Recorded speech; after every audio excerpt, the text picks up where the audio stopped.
नमस्कार दोस्तों, मैं हूं रोहित और आप देख रहे हैं टॉप न्यूज़ बॉय। दोस्तों, आज की वीडियो में अमित भाई के बारे में बात करने वाला है। जैसे कि आपको पता थे, हमें अमित भाई को कल एक स्नेक ने बाइट्स कर दिया था, यानी सांप ने काट लिया था और उनकी तबीयत बहुत ही ख़राब हो चुकी थी। लेकिन दोस्तों, अब उनकी तबीयत में काफ़ी सुधार आया है।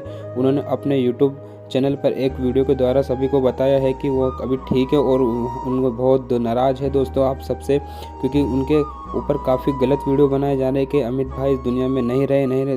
चलो हम आपको उनकी कुछ क्लिप सुनाते हैं जो उन्होंने अपने यूट्यूब अकाउंट पर पोस्ट की है।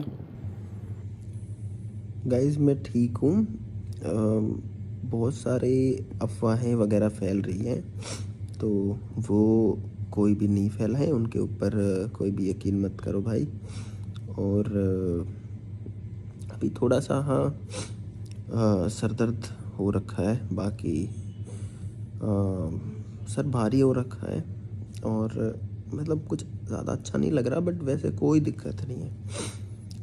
तो आपसे बहुत जल्दी मिलेंगे। मैंने सोचा कि एक बार आपको इन्फॉर्म करने के लिए बता देता हूँ, नहीं तो क्या है कि बहुत सारी वीडियोस बन रही हैं सब लोगों को, कुछ लोग पैनिक में आ गए हैं कि अमित भाई को पता नहीं क्या हो गया है या वो ज़िंदा है नहीं है। कोई दिक्कत नहीं है, मैं आपके सामने हूँ। Thank you.